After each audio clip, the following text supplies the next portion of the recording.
الحمد للہ وکفا والصلاة والسلام علی من لا نبی بعد اما بعد بسم اللہ الرحمن الرحیم۔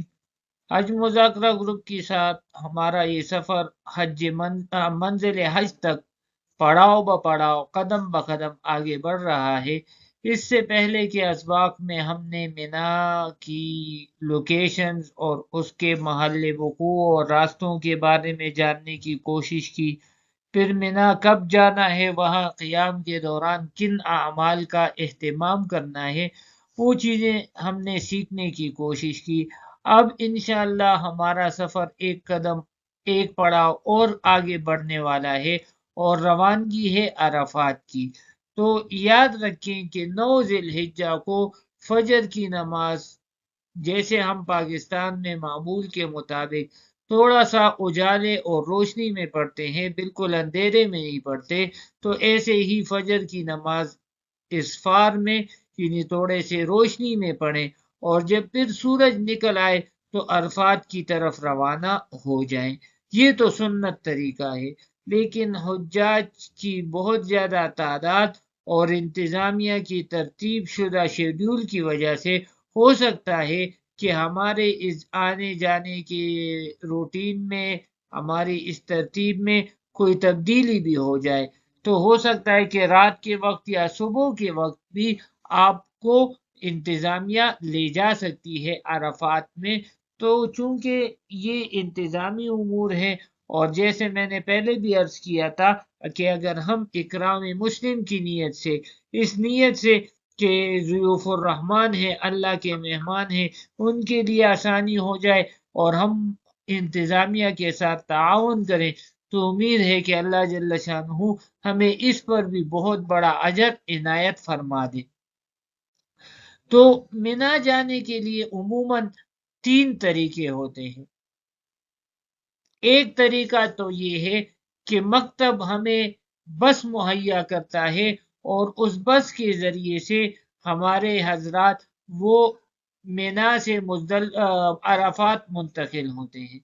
دوسرا طریقہ ہے مشاعر ٹرین، جو مینا، مزدلفہ اور عرفات کے درمیان چلتی ہے، اور تیسرا طریقہ ہے پیدل۔ تو ہم ان تینوں طریقوں کو اختصار کے سمجھنے کی کوشش کریں گے۔ سب سے ہم آخری طریقے کی طرف آتے ہیں، پیدل۔ تو پیدل تو کسی کو کوئی ممانعت نہیں ہے، کوئی بھی شخص پیدل جا کر عرفات پہنچ سکتا ہے، تو اسے پھر ترتیب کی بھی کوئی وہ مسئلے نہیں ہوگا، وہ رات کو جانا چاہے صبح، اس کے لیے تو ایسی کوئی پابندی نہیں ہے، تو وہ سنت طریقے کے مطابق فجر اور اشراق پڑھ کر بھی جا سکتا ہے۔ لیکن اس کے لیے یہ ہو کہ ہمیں راستوں کی معلومات ہو، اور ساتھی جو ہمارے ہیں ان حاجیوں کی صحت بھی ہو، وہ چل بھی سکتے ہوں، اور ہمارے ذہن میں بھی ہو کہ ہمیں کم از کم 10 کلومیٹر یا اس سے بھی کچھ زیادہ چلنا پڑ سکتا ہے، تو اس کے لیے ہم ذہنی طور پر تیار ہوں۔ یہ کوئی اتنا مشکل کام نہیں ہے، اللہ کی توفیق سے ممکن ہے، لیکن پہلے سے ہمارے ذہن میں یہ چیزیں ہونی چاہیے۔ دوسرا طریقہ ٹرین، مشاعر ٹرین کا، تو مینا روانگی سے پہلے جن حجاج کے مکتب وہ ٹرین سٹیشن کے قریب ہوتے ہیں، تو انہیں مینا جانے سے پہلے ہی مشاعر ٹرین کے ٹکٹ اور وہ ہاتھ کا کڑا وہ دے دیا جاتا ہے۔ لیکن جن حجاج کے مکتب وہ ٹرین سٹیشن کے قریب نہیں ہیں، تو ان کے لیے پھر صرف بس ہی کا ذریعہ ہوتا ہے، اور وہ بس ہی کے ذریعے سے مکتب تک پہنچتے ہیں، عرفات کے مکتب تک۔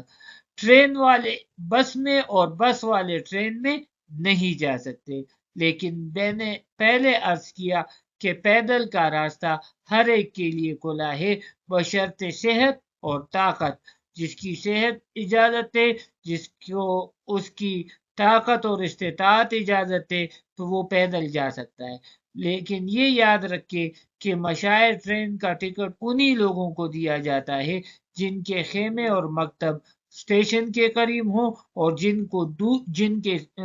مکتب اور خیمے دور ہوں تو انہیں پھر بس ہی کے ذریعے سے یہ سارے سفر کروائے جاتے ہیں۔ اللہ کے فضل اور احسان سے ہم عرفات میں اپنی کیمپ میں پہنچ جائیں تو سب سے پہلا کام یہی ہونا چاہیے ہمارا کہ وہاں کی ہم لوکیشن کو محفوظ کر لیں۔ عرفات میں بھی رش زیادہ ہے کیونکہ حج کا تو سب سے بڑا فرض ہی عرفات ہے، اور جس شخص کا عرفات کا قیام فوت ہو گیا تو اس کا حج فوت ہو گیا، تو لہذا یہاں پر رش بھی زیادہ ہے۔ تمام حاجی ایک ہی لباس میں، جو دو چادریں ہیں سفید، اسی طرح کیمپ بھی سب ایک جیسے، مناظر بھی سب ایک جیسے، تو اس وجہ سے وہاں پر اپنے کیمپ سے باہر نکلتے ہوئے یہ احتیاط کریں کہ اکیلے نہ نکلیں اور اپنی لوکیشن اپنے پاس محفوظ رکھیں۔ اگر رات کو ہم پہنچے یا صبح سویرے عرفات پہنچے تو بہتر یہ ہے کہ فجر کی نماز کے بعد زوال سے پہلے تک ہم درمیان میں تھوڑا سا آرام کر لیں، کیونکہ آگے حج کے بہت اہم مناسک آنے والے ہیں، تو اس کے لیے ہم اپنی توانائی کو، اپنی طاقت کو محفوظ کر لیں اور کوشش کریں کہ ہم تر و تازہ ہو کر عرفات کا وقوف کر سکیں۔ ضروری کھانا پینا یا اور جو تقاضے ہیں اس سے زوال سے پہلے فارغ ہو جائیں، تاکہ ہم اطمینان قلب اور سکون کے ساتھ، دل کے سکون کے ساتھ ہم اپنے وقوف عرفہ کی طرف متوجہ ہو سکیں۔ دیکھیں، یاد رکھیں، مشاعر جتنے بھی ہیں، منا، عرفات، مزدلفہ، تو جن کی عشق کی آنکھیں ہیں اور عشق و محبت کی آنکھیں اور دل اللہ نے ان کو دیا ہے، تو وہ آج بھی تصور کی آنکھ سے وہاں پر حضور اکرم صلی اللہ علیہ وسلم اور ان کے مقدس ساتھیوں صحابہ کرام رضوان اللہ تعالی علیہم اجمعین کی حاضری، ان کی مہک، ان کی آہٹ، وہ اپنے دل کی آنکھوں سے اور دل کے کانوں سے محسوس کر سکتے ہیں، اور ان کے تصورات سب ان کو یہی بتا رہے ہوتے ہیں کہ ہم جہاں پر ہیں یہاں سے کتنے سال پہلے کتنے مقدس لوگوں نے یہاں پر قیام کیا اور کیسی کیسی دعائیں مانگی۔ تو اللہ جل شانہ سے یہی دعا بار بار ہے کہ ہمیں بھی انہی مقدس ہستیوں کی اتباع کرنے کی اور ان کے سنتوں کے مطابق چلنے کی توفیق عطا فرمائے اور ہمارے حج کو مبرور اور مقبول بنا دے۔ آمین یا رب العالمین، وآخر دعوانا ان الحمد للہ رب العالمین۔